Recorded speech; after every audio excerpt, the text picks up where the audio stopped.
Hey there, welcome to today's video where we are going to tackle a tricky problem that many tech-savvy individuals might face. So imagine this: you've just purchased a shiny new USB 3.0 SD card reader from a popular online marketplace, only to find out that it's being detected as a USB 2.0 device when plugged into your laptop. Frustrating, right?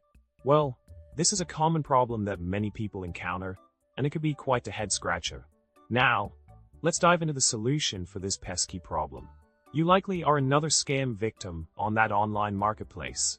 It's a sad reality that many product descriptions can be misleading or downright false. If you find yourself in this situation, my advice is to try returning the product as soon as possible.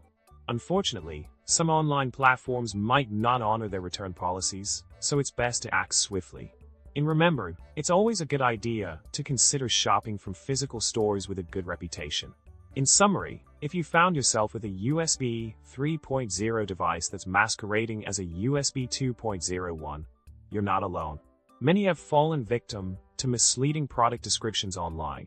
The key is to act fast, try to return the item, and consider shopping from more reliable sources in the future. Thanks for watching, and don't forget to subscribe, like, and leave a comment below with your thoughts. Remember, when it comes to tech troubles, we got your back.